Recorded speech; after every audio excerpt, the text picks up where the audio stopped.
우리 삶의 의미를 찾아서 두 번째 시간 전도서 우리 강의를 한동안 계속하게 되는데요. 오늘은 하나님의 손에서 나오는 기쁨이라는 제목으로 하나님의 말씀을 전하도록 하겠습니다. 저희가 전도서의 문을 열면서 이 전도자의 고백을 기억할 것입니다. 헛되고 헛되며 헛되고 헛되니 모든 것이 헛되도다, 이렇게 선언을 하고 시작을 했습니다. 이 전도자가 그냥 그렇게 생각하다가 선언하고 그렇구나 끝날 수도 있을 텐데 굉장히 집요한 사람인 것 같아요. 그래서 그렇게 선언하고 나서요, 진짜 그런지 하나씩 테스트를 해봅니다. 확인을 해보는 거예요. 정말 헛된 건지, 인생이 헛된 건지 그렇게 테스트를 해보는 것입니다. 먼저 1장 14절에 보면 이 전도자가 실험을 해보는데, 어떤 실험을 해보냐면 인간의 능력이라는 것에 시험해 보는 거예요. 큰 관점에서 보면서 인간의 능력이 우리의 인생에 끼치는 영향, 이것을 살펴봅니다. 저희는요, 과학이 발달하면서 매번 깜짝 놀라게 됩니다. 20년 전에 인터넷이 이제 사람들 가운데 막 퍼졌던 기억이 나요. 한국에서는요, 1998년도쯤에 스타크래프트라는 게임 때문에 인터넷이 막 사람들이 막 사용했거든요. 그전에는 인터넷을 보여줘도요, 이게 뭐냐 하면서 이해를 잘 하지 못했어요. 그런데 그때 인터넷이 보급되면서 실시간으로 전 세계에 있는 일들을 알 수가 있고, 심지어 한국에서 미국에서 한국에서도 상호간에 전화 연락하고 이메일을 주고받는 일들이 저에겐 되게 충격적으로 다가왔습니다. 그전에는 전화카드 하나도 굉장히 비쌌거든요.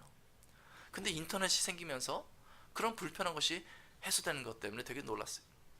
근데 10여 년 전쯤에는 스마트폰이 나오지 않았습니까?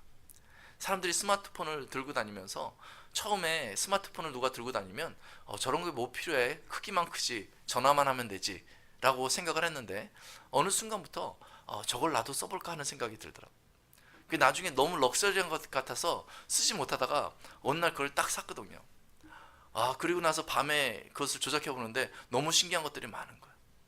저만 이렇게 럭셔리한 스마트폰을 쓰면 어떨까 하고 카톡에 들어가 보니까 이미 모든 사람들이 다 쓰고 있더라고요. 이 스마트폰이 우리의 삶에 있어서 끼친 영향은 너무나 큽니다. 최근에는요, 인공지능이라는 것이 너무나 큰 변화를 일으키고 있지 않습니까? 인공지능 때문에 영어가 이제는 한국어로 세계 만국어가 번역이 쉽게 통역이 되는 그런 것도 보게 되고요. 인공지능 때문에 자동차가 사람이 없어도 움직이는 일들이 가능해지는 게 바로 인공지능이라는 것이 개발돼서 그러는 거예요. 획기적인 변화가요, 계속 일어납니다. 저는 깜짝 놀라요. 우와, 대단하다.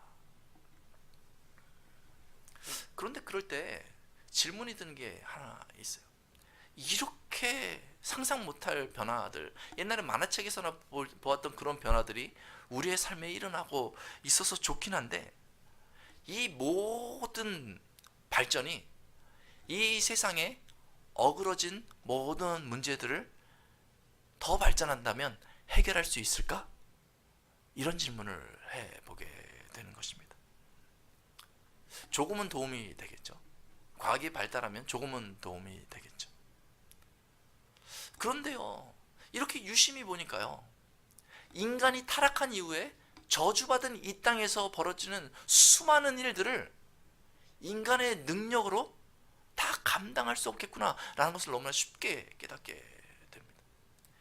이 세상의 움직임을 바라볼 때는 인간의 발전이 정말 별 볼 일 없구나 라는 생각이 종종 들기도 해요. 이 타락하여서 저주받은 이 세상에 지진이 끊임없이 일어나고요, 해일들이 일어나고요, 허리케인이 오고요, 토네이도가 일어나고요, 사람들이 기근 때문에 여전히 굶주려 죽는 사람들이 끝없이 있고요, 암이나 더 심각한 질병에 대해서 사람들은 전혀 대책을 세우지 못해요. 며칠 전에도 일본에 1000mm 이상의 비가 왔다고 하잖아요. 재난을 준비했는데도 거기에 대처를 하지 못합니다. 지난주에 여기에 온도가 몇 도였어요? 115도 이상 가지 않았습니까? 그러면 115도 이 찜질방에서나 보던 그 온도거든요. 그런데 거기에 대해서 대처를 하지 못해요. 제가 아까 전에 집사님이 그 에어컨이 집에 고장났다 이 얘기를 듣고 제가 깜짝 놀랐거든요. 어떻게 버텼을까? 에어컨 없이는 버틸 수 없는 그런 온도가 이 정도 온도 되지 않겠어요? 이런 변화에 대해서 사람들이 대처할 수 있는 능력이 없다라는 것을 저희가 쉽게 생각할 수 있습니다. 우리가 예상하지 못했던 일들이 갑자기 일어나는데, 정말 땅이 꺼지고 하늘이 무너지는 일들이 갑자기 일어나면 저희는 말할 수 있는 것이 이거밖에 없어요. 왜 이런 일이 나한테? 왜 내가 간 곳에 그런 일이 벌어졌을까? 하면서 한탄하는 것 외에는 할 수 있는 방법이 별로 없습니다. 이게 너무 안타까운 것 같아요. 그렇게 사람들이 뭔가 더 성숙해지고 변화가 일어나고 과학이 발달한다고 하는데 왜 나한테 펼쳐진 이 문제를 해결할 수 없을까? 전도자는요, 그 인간의 한계를 이야기하는데요, 1장 15절에 이렇게 얘기하고 있습니다. 구부러진 것도 곧게 할 수 없고 모자란 것도 셀 수 없다. 이게 인간의 한계라고 얘기하는 거예요. 이게 똑바로 있어야 되는데 이게 구부러지면 이것을 다 필 수 없는 게 인간의 능력의 한계입니다.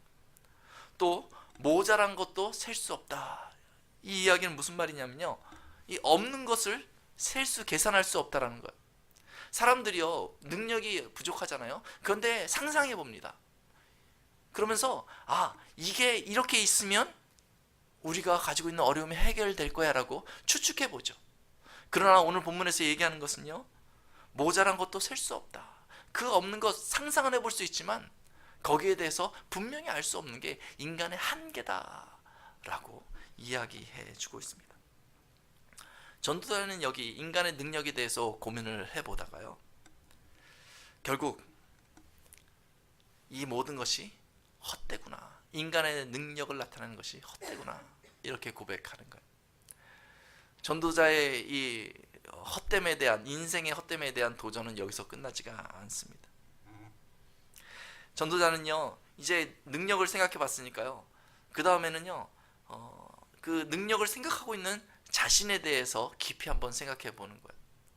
내가 지혜를 동원하여서 인생의 의미를 지금 탐구하고 있는데 정말 이 지혜가 삶의 모든 것을 깨달을 수 있는 어떤 그런 근원이 되지 않을까 하면서 곰곰이 그 지혜에 대해서 자기 내면에 대해서 깊이 탐구하며 시험을 해봅니다. 인생을 통찰하는 지혜, 내가 그 지혜의 깊이를 찾으면 만물의 이치를 깨닫지 않을까.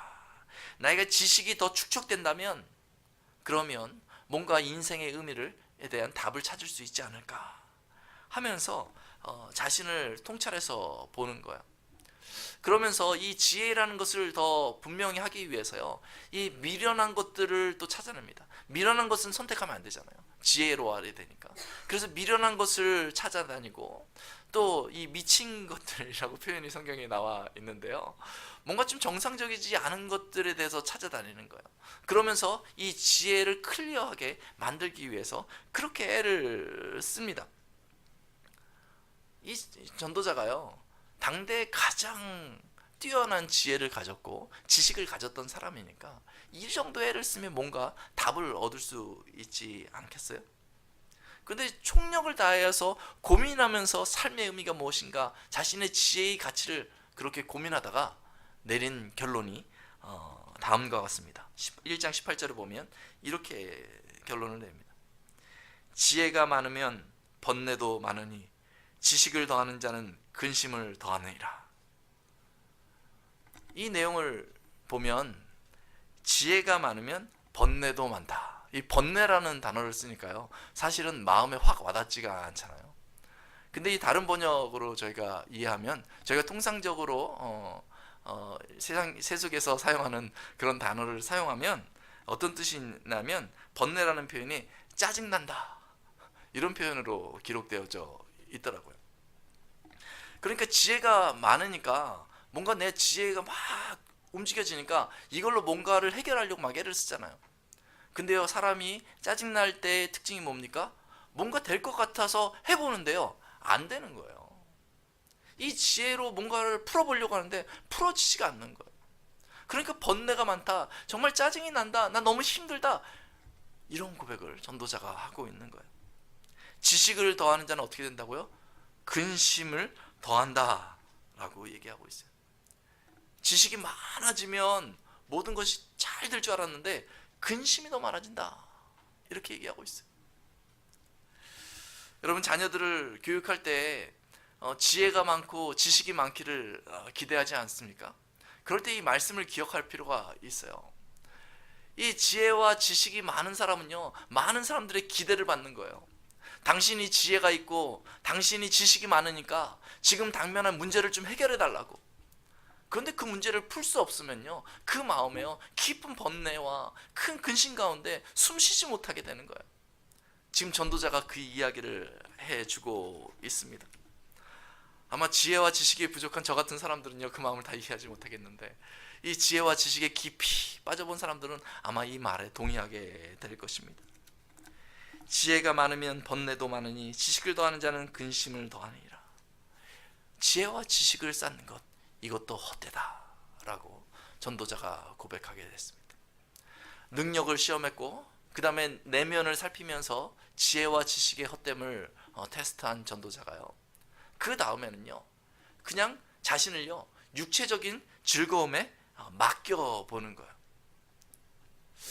지혜와 지식의 가치를 찾는 것보다요, 이게 저희도 따라하기 좀 쉬운 부분 아니겠어요? 그냥 내가 즐거운 대로 내 몸을 그대로 맡겨보는 거예요. 내 몸을 막 맡기면서요, 세상에 웃을 만한 일들, 즐길 만한 일들을요, 막 찾아다니는 거예요. 그냥 이렇게 웃으면서 기뻐하면 그러면 그것 자체가 인생의 기쁨이 되지 않겠는가 하면서 몇 가지를 테스트해 봅니다. 2장 3절에 보면요, 먼저 술로 육신을 내가 즐겁게 해보겠노라 라고 이렇게 얘기합니다. 이 술은요, 참 역사가 깊은 것 같아요. 인류의 역사와 함께 해왔던 것 같아요. 그래서 전도자가 이 테스트를 해보는 것 같아요. 보는 거예요. 아마 술을 마실 때에 유익도 있지 않겠습니까? 술을 마셔서 긴장을 풀어볼 수도 있겠죠. 술을 마시면서 그 분위기를 누리고 즐기는 방법도 있을 수 있겠죠. 술을 마시면서 인생의 고통을 잊어버릴 수도 있을 것입니다. 술의 힘에 자신을 맡겨보는 거예요. 그 안에서 인생의 가장 위대한 기쁨과 가치를 찾아보는 것입니다. 그렇게 전도자가 술에 자신을 맡겨봤어요. 그런데 일시적으로는 이 술을 마시는 것이 사람에게 기쁨을 줄 수 있을 것입니다. 그런데 이것이 인생의 궁극적인 가치와 목표가 된다고 말하기는 쉽지 않은 것 같아요. 이 기쁨이 지속되지 않았던 것 같아요. 정말 이렇게 살펴보니까요, 술을 마시면서 즐거운 분위기도 저희가 살펴볼 수 있는데, 때로는요, 어떤 분들은 술을 마시다가 너무 지친 분들을 만나기도 합니다. 술자리가 너무 싫다, 너무나 그게 힘들다 고백하는 분들도 봤어요. 어떤 분들은요, 술에 끌려가서 몸이 망가지는 경우도 봤습니다. 어떤 분은요, 술로 인해서 그 인생의 깊은 아픈 그 고민이요, 더 심해지는 경우도 봤어요. 벗어나는 것이 아니라요, 거기에 마음이 더 깊이 들어가서 헤어나지 못하는 경우도 봤습니다. 술에 취해 정신없이 행동하다가 인생이 망가져버린 그런 사람들도 저희가 살펴볼 수 있습니다. 술이 인생의 완전한 즐거움을 보장해 주지 못합니다. 전도자가 육체의 즐거움을 추구하기 위해서 두 번째 선택한 것은 뭐냐면요, 소유예요. 다양한 소유를 전도자가 얻기 위해서 힘을 씁니다. 전도자가 그 소유를 얻으려고 힘쓰면서요, 강조하는 포인트가 있는데요, 그것은 뭐냐면요, 이 소유를 얻는 그 목적이 나를 위해서라는 것을 강조하고 있습니다. 4절, 6절, 7절, 8절에 계속해서 반복해서 나오는데요, 나를 위해서 무엇을 얻어야 되겠다, 쌓아놔야 되겠다, 여기에 인생의 즐거움이 있지 않겠는가, 이렇게 생각하는 것이죠. 그래서 그것을 최선을 다해서 해봅니다. 여러분, 뭐 하나 구입하면 거기에 즐거움이 있잖아요. 새로운 것을 사면 너무나 좋잖아요. 이 소유하기 위해서 소비합니다. 소비하는 기쁨이 또 있는 거예요. 또 소유하는 기쁨이 있는 거예요. 돈 쓸 때의 기쁨이 있고 물건이 도착했을 때의 그런 기쁨이 있는 것입니다. 그래서 소비를 합니다. 짓고 일구고 만들고 심고 파고 사고 낳고 이런 표현들이 계속 나오는데요. 그런 소비를 합니다. 힘을 씁니다. 가지고 있는 걸 씁니다. 그래서 새로운 것을 얻습니다. 이것을 반복적으로 해보는 거예요. 소유를 하려면 가진 것이 있어야 되잖아요. 그래서 어떤 사람들은 로또에 당첨되기를 원하는 거예요. 내가 소유의 기쁨을 얻어봐야 되겠다. 소비의 기쁨을 또 누려봐야 되겠다. 어떤 사람은 이 본문을요 극심한 소비주의라고 이렇게 표현을 하고 있습니다. 소비할 때 인생의 즐거움이 있다, 기쁨이 있다. 저에게 잘 느낄 수 있는 그런 표현들인 것 같아요. 그런데 또 저희가 질문해 볼 수 있습니다. 많은 것을 소유했다고 그 안에 즐거움이 지속되는가? 예를 들어 그런 거죠. 이 마이크가 너무 좋은 마이크예요. 이게 너무 사고 싶었거든요. 이게 황금 마이크예요. 검정이지만 황금 마이크로 바꿔야 되겠다. 황금 마이크로 딱 바꿨어요. 그러면 언제든지 이 마이크를 볼 때마다 내 마음에 기쁨이 충만하게 넘치냐라고 제가 질문해 볼 수 있는 것입니다. 소비할 수 있다고, 소비할 수 있는 능력이 있다고 언제든지 행복한가? 사실은 저도 많은 것을 다 소유하지 못했기 때문에 이 마음을 다 알 수는 없지만, 저희가 기업가들을 살펴보면, 아주 부유한 사람들을 살펴보면 이 과정에 대해서 저희가 답을 얻을 수도 있는 것 같습니다. 어떤 사람들은요 원하는 대로 돈을 쓸 수 있는 사람들이 있거든요. 어떤 사람은요 원하는 대로 쌓아놓을 수 있는 그런 능력이 있는 사람이 있거든요. 차도 아주 고급 차죠. 집도 아주 커다라서 오는 사람마다 우와 하늘 만한 그런 집에 살고 있죠. 음식도 올가닉으로 먹고 요리사가 요리해 주는 것을 날마다 먹을 수 있죠. 사람들이 부러워하는 그런 삶을 살죠. 부족함 없이 그렇게 살죠. 그러면은 행복해야 되잖아요. 내가 인생의 모든 것을 가지고 누리는 이 기쁨, 이것이 영원하리라 라고 선언할 수 있어야 되잖아요. 기쁨이 막 넘쳐나야 되잖아요. 그런데 신문을 보고 또 실제로 부유하신 분들을 만나보면 거기서 내 인생에 모든 기쁨이 있지 않다라고 말하는 것을 종종 보게 됩니다. 그 모든 것을 가졌음에도 불구하고 목이 마르고 영혼이 쫓기고 괴로움과 번뇌 가운데 살아가는 그런 사람들을 저희가 볼 수 있는 것입니다. 인간의 소유욕을 채우지 못해서 허덕이는 사람들을 종종 보게 된 것이에요. 그런 측면에서 이것도 소유하는 것도 허망한 것입니다. 저희가 막연한 기대를 가지고 저것만 있으면 내가 너무 좋겠다라고 생각하지만 그것을 가져도 여러분들의 마음에 그 소유욕이 채워지지 않는다는 것입니다. 전도자가 즐거움의 가치를 추구하기 위해서 세 번째로 추구하는 것은, 실험해보는 것은 뭐냐면 바로 예술입니다. 노래하는 남녀들이라고 성경에서 표현하고 있습니다. 노래하는 남녀들을 두었다라고 얘기하고 있어요. 그런 예술적인 것들을 통하여서 내가 즐거울까? 부분적으로는 즐거울 수 있죠. 음악을 들을 때 내 마음에 기쁨이 있잖아요. 멋진 장면을, 그림이나 이런 것들을 보면 내 마음에 기쁨이 있을 수 있잖아요. 아마 이 시대랑 비교했을 때요, 아마 저희는 충분히 그것들 더 많이 누릴 수 있는 시대에 살고 있습니다. 원하는 그림이 있으면 인터넷 가서 찾아서 볼 수가 있고요. 원하는 음악이 있으면 언제든지 저희가 이어폰을 꽂고 들을 수 있는 시대에 살고 있잖아요. 그런데 그것이 저에게 궁극적인 기쁨을 제공하지 못하는 것을 저희도 알고 있습니다. 일시적으로 쉼을 얻을 수는 있지만 이것이 궁극적인 기쁨이 되지 못한다. 이것 허망하다. 전도자가 마지막으로 실험한 기쁨은요, 이 성에 대한 문제예요. 그 전도자가요 처첩들을 많이 두고 이 성을 누려봤다라는 거예요. 그런데 거기에도 완전한 만족감이 없었다라는 결론을 내고 있습니다. 전도자는 육체를 즐겁게 하기 위해서요, 삶의 가치를 찾기 위해서요, 육체를 즐거움에 맡기고 힘을 써봤어요. 술, 소비와 소유, 예술, 성, 이를 위해서요 애를 쓰면서 노력해봤어요. 2장 10절에 보니까요, 이렇게 얘기하고 있어요. 무엇이든지 내 눈이 원하는 것을 내가 금하지 아니하며 무엇이든지 내 마음이 즐거워하는 것을 내가 막지 아니하였으니 이는 나의 모든 수고를 내 마음이 기뻐하였음이라. 이것은 나의 모든 수고로 말미암아 얻은 몫이로다. 이게 전도자의 전제인 거예요. 그러니까 이런 즐거움에 내 육체를 맡길 때요, 어떤 내 마음의 윤리적인 기준이라든지 마음에 이거 해야 될까 말아야 될까 이런 거 없이요, 그냥 내 감각에 맞춰서 나를 던져봤다는 거예요. 이것이 나의 모든 수고의 몫이기 때문에 내가 한번 누려봐야 되겠다 하면서 작정하고 나서서 이 네 가지 것들을 실험해봤다는 것이에요. 그런데 그때는 즐거움이 있었던 것 같은데 조금 더 지나서 전도자의 최종적인 결론은 다음과 같습니다. 2장 11절에 보니까 이렇게 얘기하는 거예요. 그 후에 내가 생각해 본즉 내 손으로 한 모든 일과 내가 수고한 모든 것이 다 헛되어 바람을 잡는 것이며 해 아래서 무익한 것이로다. 이렇게 된 거예요. 육체를 실험했는데, 육체를 즐거움에 내어놓는 것을 실험했는데 그것으로 완전한 나의 그 인생의 가치를 찾을 수 없었다.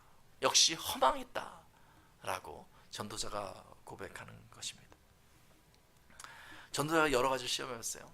인간의 능력도 실험해봤고, 이 내면을 살피면서 이 지혜도 실험해봤고요, 그리고 육체를 즐거움에 맡겨보면서 그것이 가치가 있는가 실험을 해봤어요.